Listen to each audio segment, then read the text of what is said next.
The cantina was dark and smoky. Commander Zexathala sat in the corner booth, his forearms wrapped around a large glass of Thanix wine. The blue liquid glowed softly in the dim light. Across from him sat a young reporter named Kira, her recording device blinking red on the table between them. "You want to know about the humans," Zexathala said slowly. His voice was deep and tired. "Everyone wants to know about the humans these days. 50 years since the war ended, and people still ask the same questions." Kira leaned forward. "The galaxy needs to understand what happened during those years. Your experiences could help explain why the war changed everything." Zexathala laughed, but there was no humor in it. "Changed everything? Child, you have no idea. Before we met the humans, war was simple. Armies met in space. Ships fired at each other until one side had more losses than they could accept. Then, the losing side would surrender or retreat. Clean, professional, reasonable." He took a long drink of wine. "The humans taught us that war could be something else entirely, something that keeps you awake at night for decades." The old commander's eyes went distant. "It started on Kepler 442b jungle world, hot, humid, full of dangerous plants and animals. We needed to take the planet to secure our supply lines. Intelligence said there was only a small human garrison there. Maybe 200 soldiers at most." Kira's stylus moved quickly across her tablet. "What made this battle different?" "Everything," Zexathala said. "But I did not know that at first. My fleet carried 12,000 soldiers. We had air support, heavy weapons, and orbital bombardment capabilities. The humans had what looked like a basic defensive position around their main base." He paused, remembering. "Standard military doctrine said we should offer them terms. Let them surrender with honor, save lives on both sides. So I sent a message to their commander." "What did they say?" "Nothing. No response at all. So we began our attack. We hit their outer defenses with orbital strikes, destroyed their communications array, took out their supply depot. Everything by the book." Zexathala's expression darkened. "That is when we learned that humans do not read the same books we do." The reporter waited quietly as the old soldier gathered his thoughts. "The main assault began at dawn. My ground forces moved in 3 columns toward their base. We expected to find confused, demoralized soldiers ready to surrender. Instead, we found empty trenches and abandoned positions." "They had retreated?" "No. They had moved, repositioned, turned the entire jungle into a weapon." Zexathala's voice grew quiet. "The humans had spent weeks preparing. They had dug tunnels everywhere, set traps, created hidden firing positions. They knew we would come, and they had planned for it." He drank more wine. "But that was not the worst part. The worst part was what we found at Hill 347. Kira looked up from her notes. "Hill 347? A small rise in the jungle, maybe 50 meters high. It controlled the main road to their base. 37 humans were dug in there under the command of a sergeant named Danny Rodriguez. We needed that hill to continue our advance." Zexathala's 4 hands trembled slightly. "I thought it would take a few hours to capture, maybe a day at most. Standard attack formation, overwhelming firepower. The humans would see they were outnumbered and surrender. But they didn't. No, they did not." The commander's voice was barely a whisper now. "They fought like nothing I had ever seen. We attacked with 500 soldiers. They held us off. We brought in artillery. They dug deeper. We called in airstrikes. They built better cover." Kira could see the pain in the old alien's eyes. "How long did the battle last?" 17 days. Zexathala said the words like a curse. 17 days of constant fighting. We threw everything we had at that hill. Rockets, plasma cannons, chemical weapons. Nothing worked. Every time we thought we had them beaten, they would counterattack," the reporter wrote furiously. "What were the casualties?" "On our side, nearly 2,000 killed or wounded. We lost 43 aircraft, dozens of armored vehicles. An entire regiment was decimated trying to take that one small hill. And the humans? Zexthala was quiet for a long moment. On day 17, we finally broke through their lines. When we reached the top of the hill, we found 3 humans still alive. 3 out of 37. Rodriguez was one of them. The old commander's voice shook. He was lying in a crater, bleeding from multiple wounds. His left arm was broken. He had shrapnel in his chest. He had not eaten real food in over a week. But when our medics reached him, do you know what he said? Kira shook her head. He looked up at me with those human eyes and said, "Sir, we are ready to hold this position for another week if needed." The cantina was silent except for the hum of the air recyclers. Zexthala stared into his wine glass. That was when I understood. These humans were not fighting the same war we were. They were not trying to win territory or achieve objectives. They were fighting because they had decided to fight. Nothing else mattered. Kira looked up from her notes. What happened to Rodriguez? We gave him medical treatment, prisoner of war protocols. But he kept asking about his men, the dead ones. He wanted to know if we would bury them properly, if we would send messages to their families. He was more concerned about his dead soldiers than his own wounds. Zexthala finished his wine and signaled for another. I had been fighting wars for 30 years before I met the humans. I thought I understood what soldiers were, what they could do, what they would do. I was wrong. How? So, normal soldiers fight until they cannot win. Then they surrender or retreat. It is logical, it saves lives, it makes sense. The commander's new drink arrived, and he immediately took a large swallow. Human soldiers fight until they cannot fight. There is a difference. The reporter frowned. I do not understand. On that hill we found humans who had continued fighting with broken bones, infected wounds, empty stomachs, no ammunition. They had made weapons from pieces of metal and rock. They had been drinking rainwater and eating tree bark. Several had died from their wounds but had been propped up in firing positions to make us think they were still alive. Zexthala's voice grew distant. Rodriguez told me later that they had discussed surrender on day 12. They had a vote. The vote was 37-0 against surrender, not because they thought they could win. They knew they were going to die. They voted to keep fighting anyway. Why? That is what I asked Rodriguez. He looked at me like I was stupid.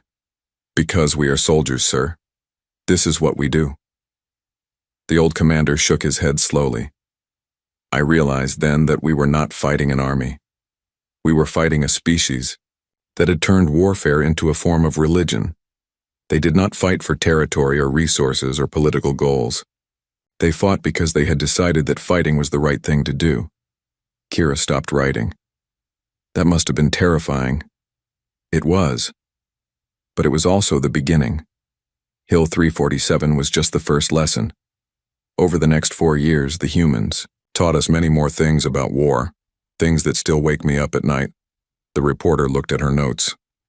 What happened to the rest of the human garrison on Kepler 442b? Zexthala smiled grimly. We eventually took the planet, but it cost us 8 months and nearly half our invasion force. And that was just one small world with 200 human soldiers. He raised his glass in a mock toast. To the humans. They lost every major battle but somehow made us feel like we were the ones being defeated. The cantina grew quiet again as both beings contemplated the implications of that statement. Outside, the trading station hummed with the business of a dozen different species, all of them living in a galaxy forever changed by humanity's refusal to accept defeat. Tell me about the next battle, Kira said softly. Zexthala nodded slowly. The ghost ship incident, that one was even worse. Zexthala ordered another drink and leaned back in his chair. The cantina was getting busier as the station's night shift began. Alien voices mixed together in a dozen different languages, but the commander's attention was focused on memories. From long ago, the ghost ship, he said slowly. 6 months after Kepler 442b, my fleet was patrolling the Vega system. We had learned to be more careful around human positions, more respectful of their capabilities, but this time we thought luck was on our side. Kira adjusted her recording device. What did you find? A human ship drifting in space. No power signatures, no life signs, no communications. It looked like a standard light cruiser that had been badly damaged in battle. The kind of wreck we had seen dozens of times before. The old commander's eyes grew distant. My intelligence officer identified it as the Defiance, commanded by Captain Lisa Monroe. According to our records, the ship had been crippled in battle 3 weeks earlier. All crew presumed dead or evacuated. But you were suspicious? Not at first. It looked exactly like what it appeared to be, a dead ship floating in space. But something felt wrong. The damage was too clean, too precise, like it had been arranged. Zexathala took a drink.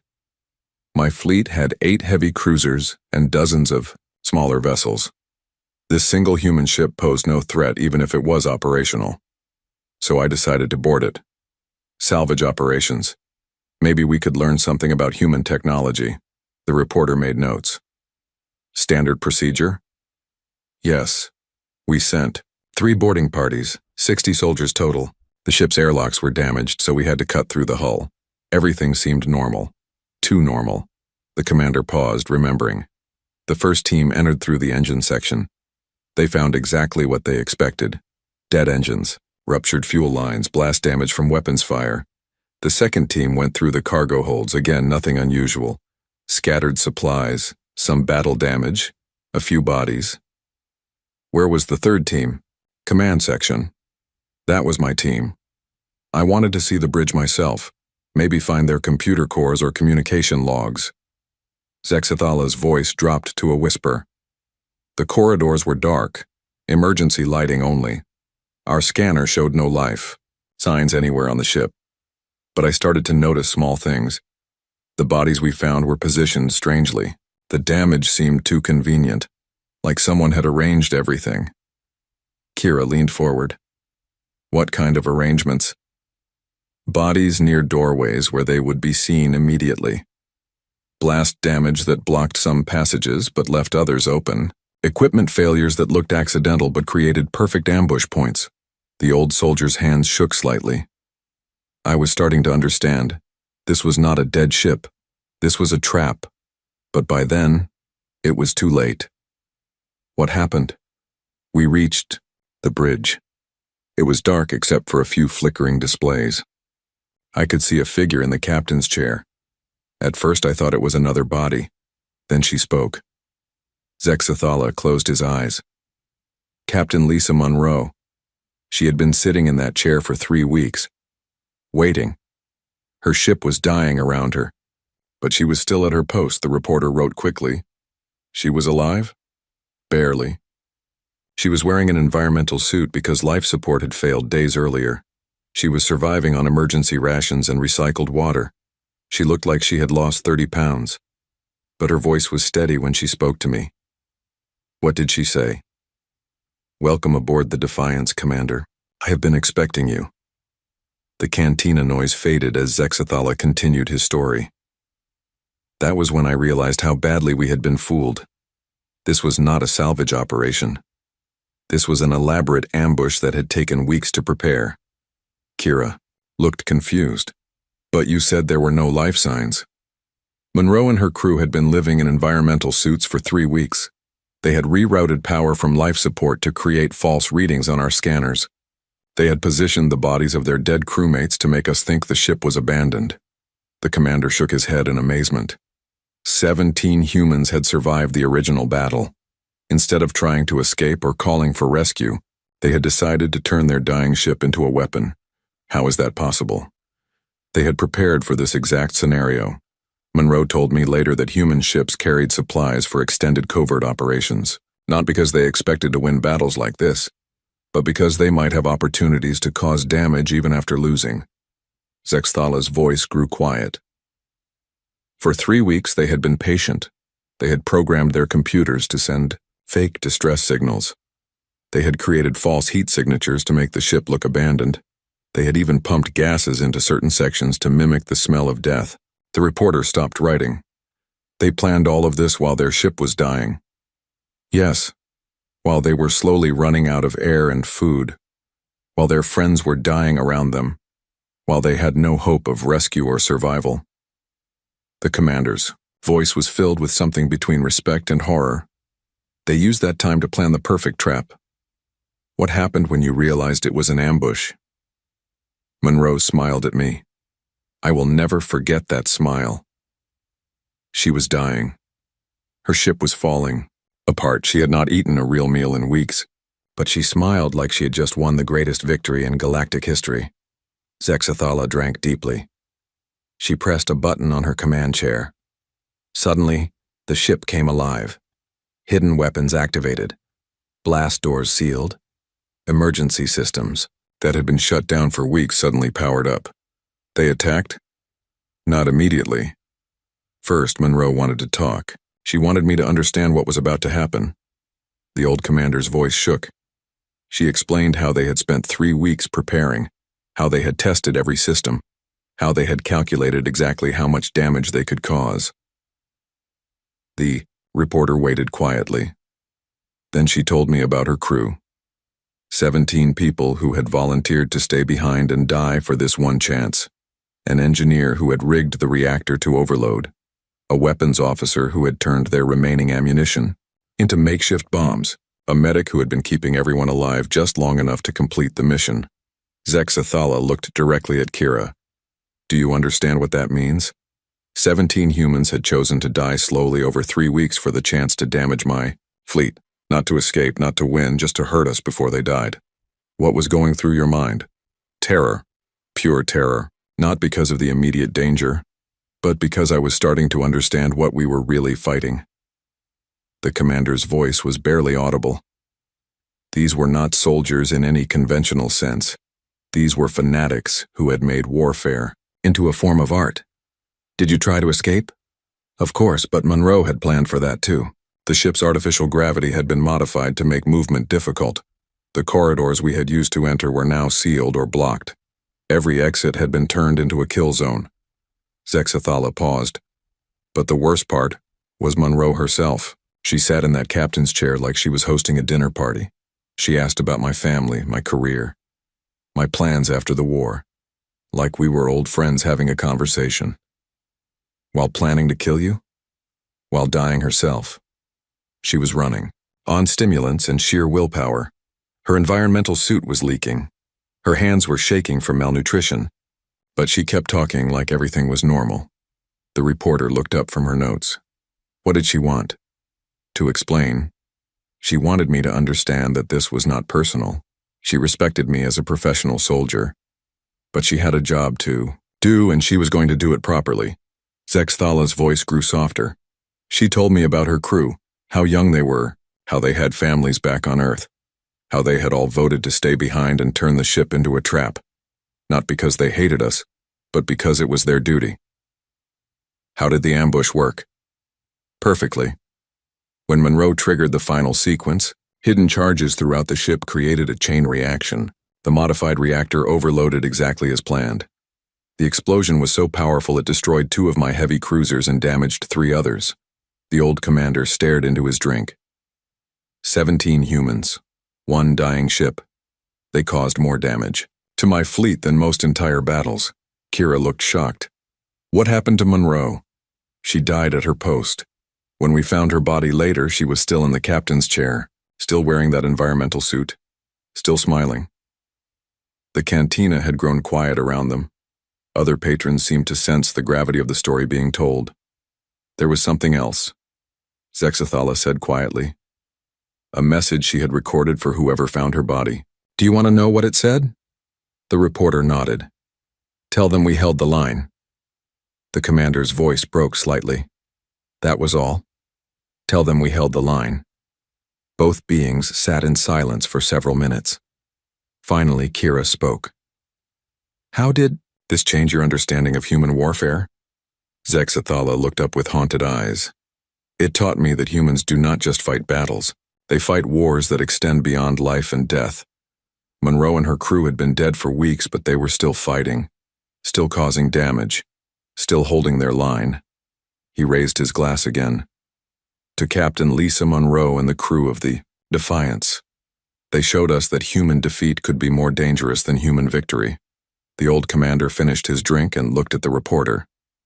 Ready for the next story? It gets worse. The cantina was nearly empty now. Most of the evening crowd had moved on to other entertainment. Zexathala sat hunched over his third glass of wine, his forearms wrapped around himself like he was cold. The reporter Kira had been listening for hours, but she showed no signs of fatigue. Not all of my encounters with humans involved direct combat, the old commander said softly. Sometimes the most frightening things happen during what should be peaceful moments. Kira looked up from her notes. What do you mean? Proxima Station. It was a mining facility in the outer rim. Nothing special about it. Maybe 5,000 people living there. Humans had been using it as a supply depot for their fleet operations. Zexathala swirled his wine slowly. We needed to take the station, to cut off their supply lines, standard siege warfare, surround the station, cut off their communications, wait for them to surrender. Should have been simple. But it wasn't. The siege lasted 2 months. That was normal. But what happened inside the station during those 2 months changed how I think about human nature. The commander paused to collect his thoughts. The station commander was reasonable, Captain Helen Barnes. She understood military reality. When it became clear that no relief was coming, she began negotiating surrender terms. Everything was proceeding normally. Kira waited patiently. Then the asteroid field shifted. Pure bad luck. A large rock hit the station's outer ring. Massive structural damage. The medical bay was cut off from the rest of the station, sealed behind collapsed corridors and twisted metal. Zexathala's voice grew quiet. Inside that medical bay was Navy Corpsman Jake Sullivan. He had been treating wounded soldiers from both sides during the siege. Standard military courtesy. We had an agreement about medical neutrality. What happened when the section was sealed off? We expected Sullivan to try to break out, or signal for help, or at least wait for rescue teams to reach him. Instead, he did something that still confuses me. The old soldier looked directly at the reporter. He kept working. Working? The medical bay had 37 patients when the collapse happened. Human soldiers, Viridian prisoners of war, civilian miners who had been injured during the siege. Sullivan was the only medical person left alive in that section. Zexathala drank slowly. He had no way to communicate with the outside. No hope of immediate rescue. The life support systems were failing, but he continued treating patients like nothing had changed. Kira frowned. How do you know what he was doing? Security cameras. The station's monitoring system was still partially functional. We could watch what was happening in different sections. I started paying attention to the medical bay because I was curious about how humans would handle the crisis. The commander's expression grew distant. What I saw there taught me more about human nature than any battle ever could. Tell me. Sullivan worked for 6 days straight.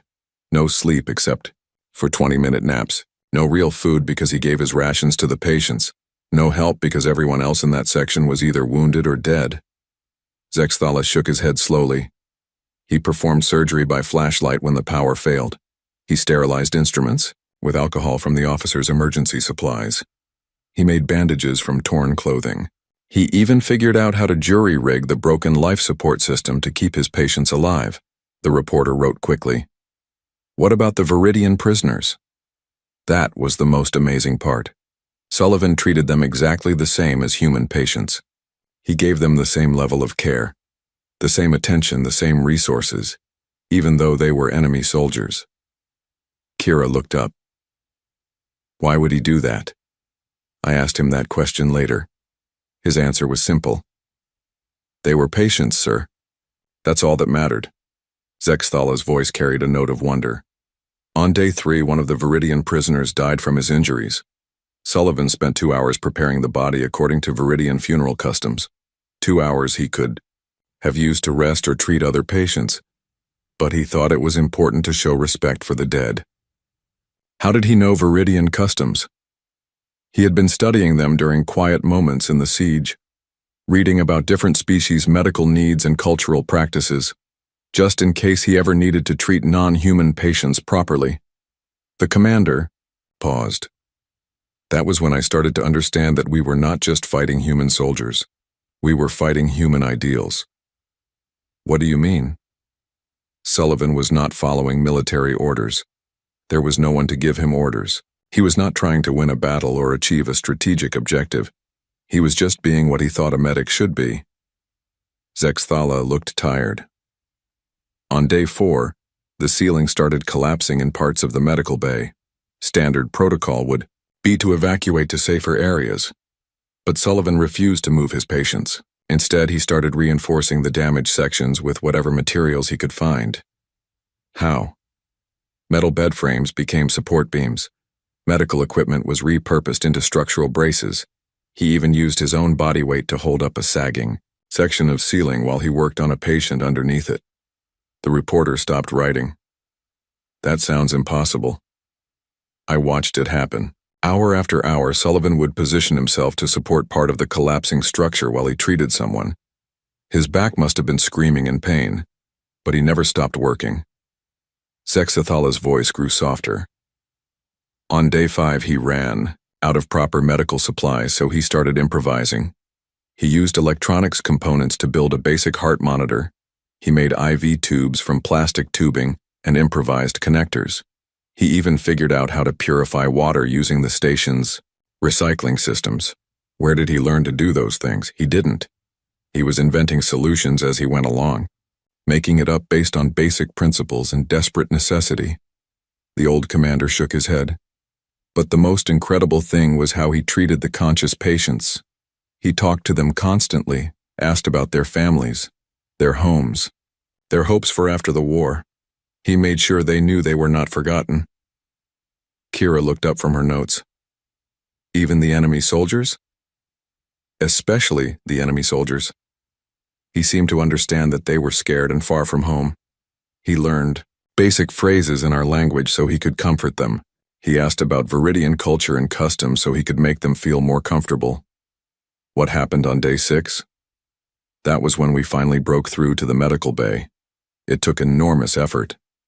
Cutting through twisted metal, clearing debris, rerouting around damaged sections, we expected to find chaos, death, desperation. Zexathala was quiet for a long moment. Instead, we found Sullivan at his makeshift desk, updating patient records by hand.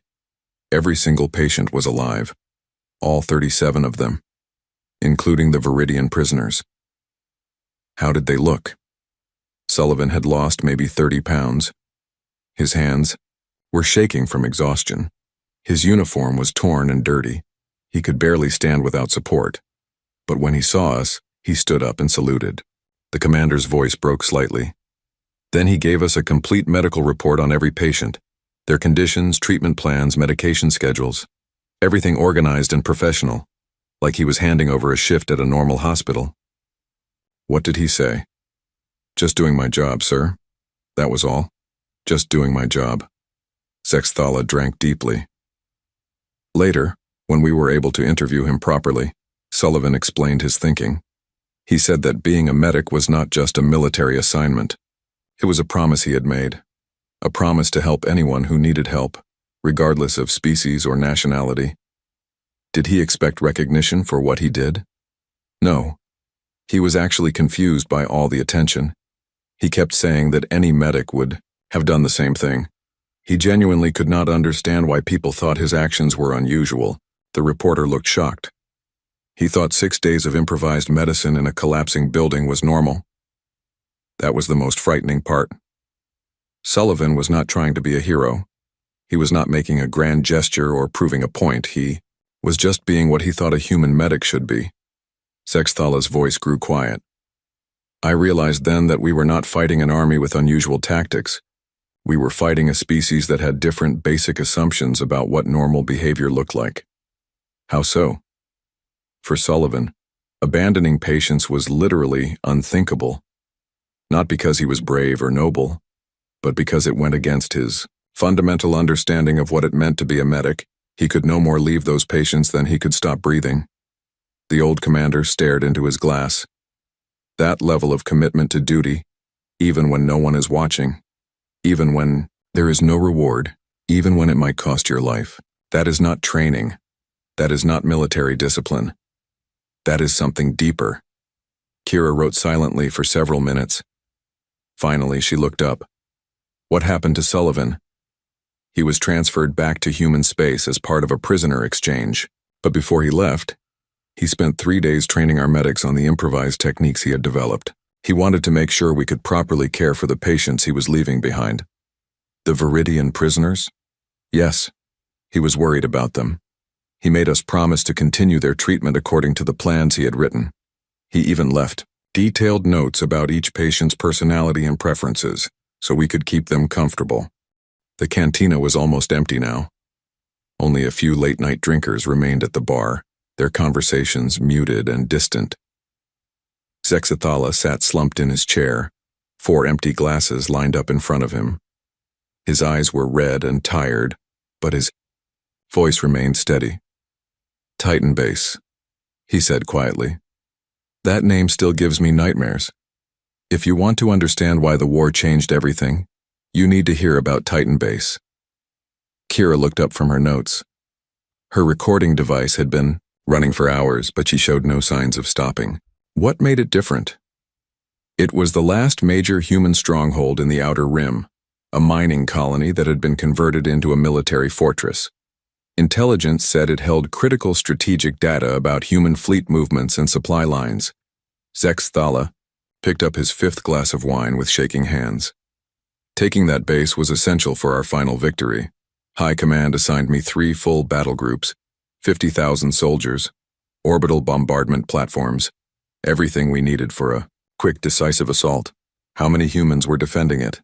800 soldiers under Colonel Rita Hayes, plus about 200 civilians. Military families mostly, children and spouses who had not been evacuated. The old commander's voice grew quiet. We expected the siege to last maybe 2 weeks. Standard tactics: cut off supplies, destroy their defenses, offer surrender terms. Hayes was a reasonable officer. She would see the tactical situation and make the logical choice. Kira waited silently. The siege lasted 4 months and 17 days. 137 days of the most brutal warfare I have ever experienced. And the worst part was that the humans were not trying to win. They were trying to make us pay for every meter of ground. What do you mean? Hayes had been preparing for this siege for years, not months, years. She had been stockpiling supplies, building hidden defenses, training her people for extended resistance. She knew that eventual defeat was certain, but she was determined to make that defeat as costly as possible. Zexathala drank slowly. The base was built into a series of underground tunnels and reinforced bunkers. Every corridor was a potential kill zone. Every room was fortified. Every entrance was booby-trapped. Hayes had turned the entire facility into a 3-dimensional maze of death. What were the initial attacks like? Disasters.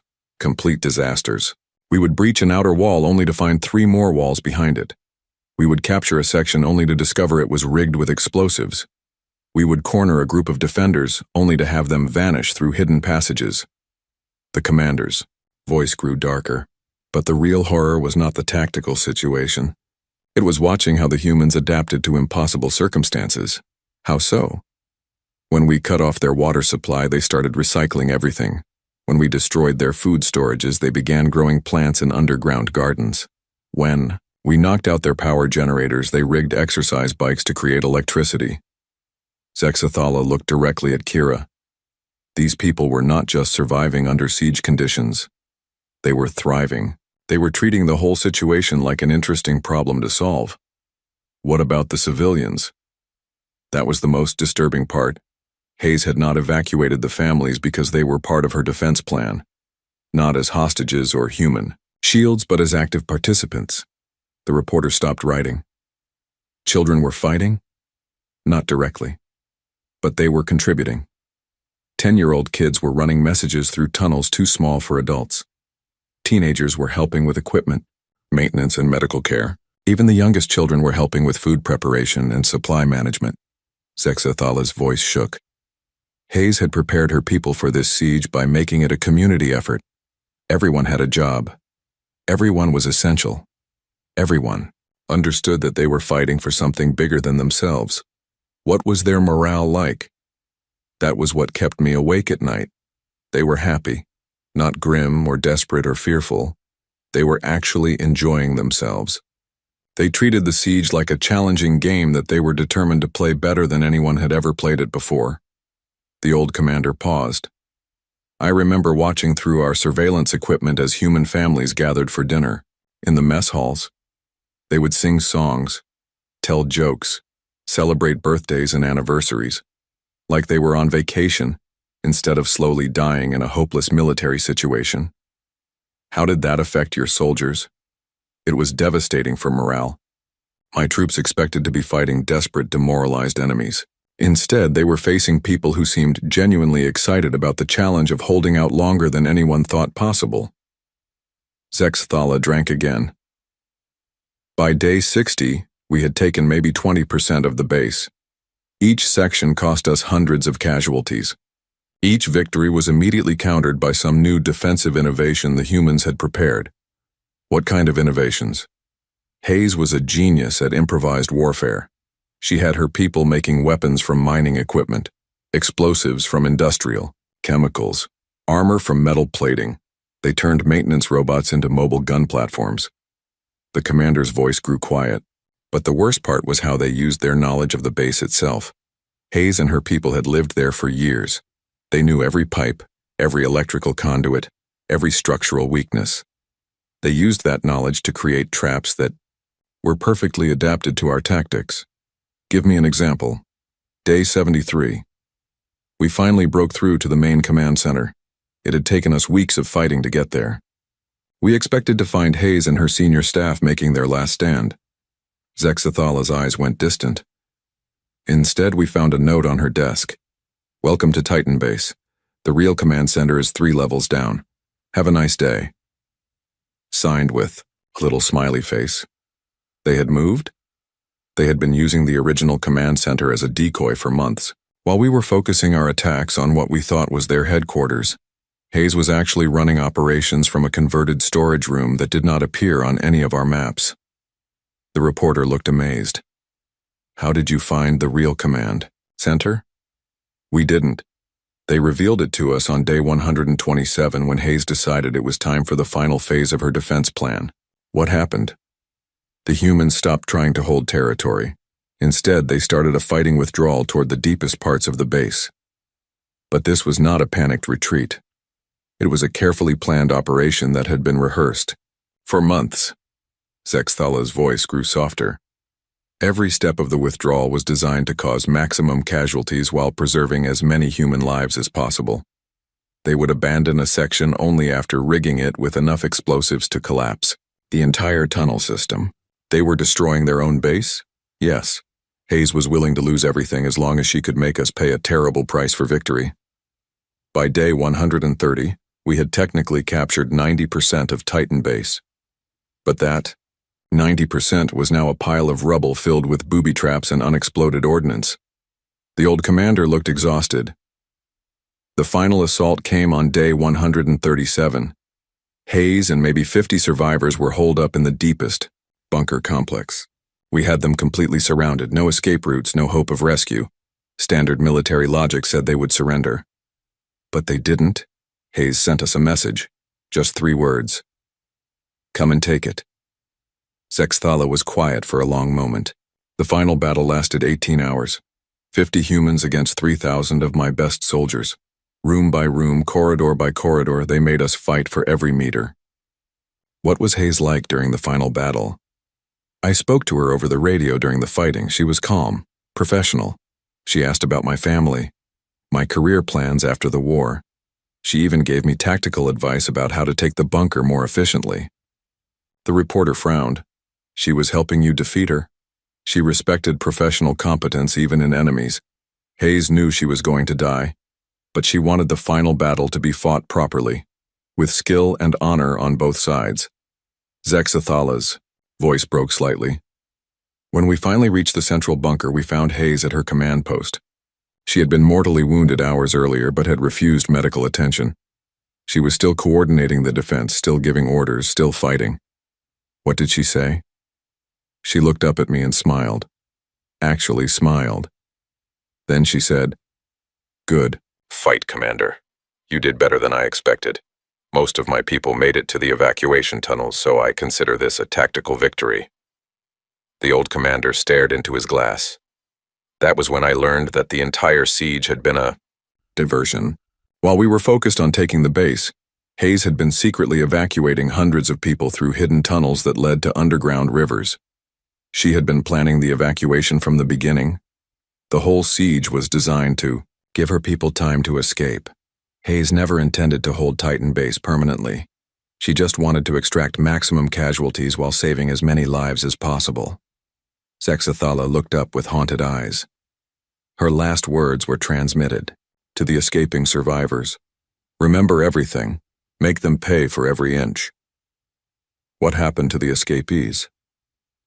The cantina was completely silent now. Even the background hum of the station's systems seemed muted. Zexathala sat hunched over the table, his forearms wrapped around his final glass of wine. The liquid had long since stopped glowing, leaving only darkness between them. Kira checked her recording device one last time.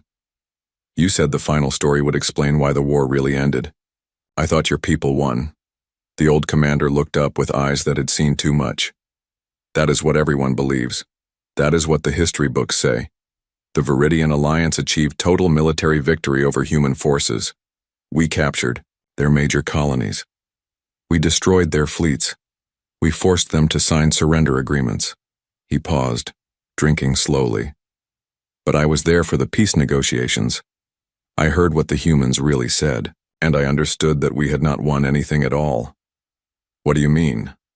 "The war lasted 7 years. 7 years of the most brutal, costly fighting in galactic history. By the end, both sides were exhausted. We had lost over 2 billion soldiers. Entire star systems had been depopulated. The galactic economy had collapsed under the weight of total warfare." Zexathala's voice grew quiet. "My own fleet had been reduced from 12,000 ships to fewer than 300. Most of my friends were dead. My home world had been bombed so many times that nothing grew there anymore." Kira wrote silently, sensing that interrupting would break the spell of memory. But the humans were in even worse condition. Their main colonies had fallen. Their government had been scattered. Their military was reduced to scattered insurgent groups hiding in asteroid fields and dead systems. The commander looked directly at the reporter.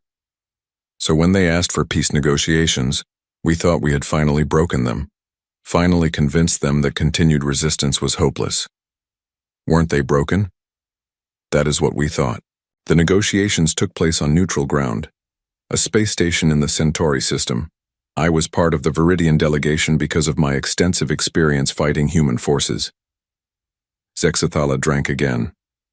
"The human delegation was led by Admiral Kate Bishop. I had heard of her. She had been responsible for several major human victories early in the war. A competent officer, but nothing special." "What was your first impression of the negotiations?" "Strange, very strange. We expected to be dictating surrender terms to a defeated enemy. Instead, Bishop and her people acted like they were negotiating a business deal between equals." The mime, old commander's voice carried a note of confusion that had never faded. "They did not act defeated. They did not apologize for the war. They did not beg for mercy. They sat down at that table like they had every right to be there." "What did they want?" That was the first shock. They were not asking for mercy, they were demanding territorial concessions. They wanted us to withdraw from certain systems. They wanted prisoner exchanges. They wanted guarantees about treatment of human civilians in occupied territories. Zexathala shook his head slowly. "We had just spent 7 years defeating them. We had destroyed their fleets and captured their worlds. And they were making demands like they had won the war. How did your delegation respond?" "We were confused. Our negotiator, General Vexquin, asked Bishop if she understood her situation. Did she realize that human military resistance had been crushed? Did she know that her government no longer existed?" "Me." Commander paused. Bishop smiled at that question. The same kind of smile I had seen on Captain Monroe's face all those years earlier. Then she said something that changed everything. Kira leaned forward. What did she say? She said, General, I think there has been a misunderstanding. We have not been fighting a war, we have been conducting a field test. The reporter stopped writing. A field test? Those were her exact words. A field test, like the entire 7-year conflict had been some kind of military exercise. Sexthala's voice grew softer. Then Bishop explained what she meant. Everything we had witnessed during the war. The impossible last stands, the suicidal attacks, the refusal to surrender under any circumstances. All of that had been humans fighting under what they called peacetime rules of engagement. Peacetime rules? Rules designed to minimize human casualties and limit collateral damage. Rules that prioritize the safety of non-combatants over military efficiency. Rules that treated captured enemies according to formal protocols instead of practical necessity. The old commander looked haunted. Bishop told us that human military doctrine had 2 completely different sets of operational parameters. The rules they had been using against us were designed for conflicts with civilized opponents who shared basic assumptions about acceptable warfare. Kira felt a chill. What were the other rules? Total war protocols. Rules for fighting enemies that threatened human extinction.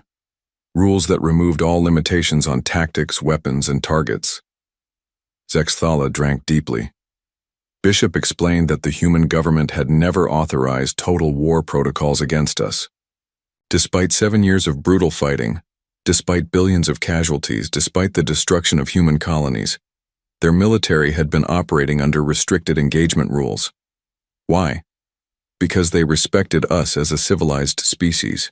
Because they believed the conflict could be resolved through traditional military means. Because they thought we shared basic assumptions about how wars should be fought. The commander's voice shook. Then Bishop said something that still gives me nightmares. She said, the real war would have started if you had actually threatened Earth itself. The cantina seemed to grow colder. Kira realized she had stopped breathing. Do you understand what that means? Sexthala asked quietly. Everything I have told you tonight. Every impossible human victory. Every terrifying display of determination. Every example of them fighting, beyond the limits of sanity and reason. All of that was them holding back. Holding back? We never saw humans fighting for their survival. We never saw what they were capable of when they stopped following civilized rules of warfare. We never saw them when they decided that victory was more important than honor. The old commander stared into his glass. Bishop told us that total war protocols included tactics that human military command considered too dangerous to use against fellow civilized species, weapons that violated every galactic convention on acceptable warfare, strategies that prioritized enemy destruction over human survival. What kind of tactics? She did not give details. She just said that peacetime engagement rules assumed the enemy would eventually see reason and negotiate. Total war rules assumed the enemy would fight to extinction and had to be accommodated accordingly. Sexthala looked up with terrified eyes. Then she made us an offer. We could continue the current conflict under peacetime rules until one side was completely exhausted. Or we could negotiate a settlement that allowed both species to survive with their civilizations intact. What did your delegation choose? We chose negotiation. Immediately. Unanimously, without discussion. The reporter looked confused. Why? You were winning. Because we realized we were not fighting the human military. We were fighting human civilians who happened to be wearing uniforms. The real human war machine had never been deployed against us. Sexthala's voice grew quiet. Bishop confirmed our worst fears. Everything we had seen during the war represented maybe 10% of human military capability. The rest had been held in reserve in case someone actually threatened their home system. What happened during the rest of the negotiations? They were very straightforward after that. The humans got most of what they wanted.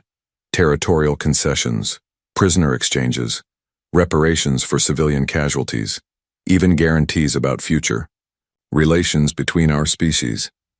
The old commander finished his wine. We signed those agreements gladly. We were terrified of what might happen if we forced them to authorize total war protocols. Did you ever learn what those protocols involved? No.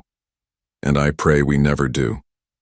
Bishop made one final comment as the negotiations concluded. She said that human military planners had been hoping this conflict would provide useful data about fighting galactic-level threats. Zexthala looked directly at Kira. She thanked us for being such excellent test subjects. The reporter sat in stunned silence. Finally, she found her voice. What happened after the war ended? Both sides kept the peace agreements. Trade resumed. Diplomatic relations were established. On the surface, everything returned to normal. But every military commander in the galaxy knows the truth. We did not defeat the humans. We convinced them to let us live. And they are still out there, still preparing, still developing those total war protocols. Zexathala stood up slowly. The peace has lasted 50 years, but I know it is temporary. Someday, someone will be stupid enough to threaten Earth directly, and then the galaxy will learn what human warfare really looks like. He looked down at the young reporter. When that day comes, take my advice. Do not try to fight them. Do not try to negotiate with them. Do not even acknowledge them. Just run as fast as you can in the opposite direction. Why? Because the humans we fought during the war were playing by rules designed to minimize casualties and preserve civilization. The humans who fight the next war will not be playing by any rules at all. The old commander gathered his things and prepared to leave. And that, young reporter, is why we called it victory, even though we all knew better.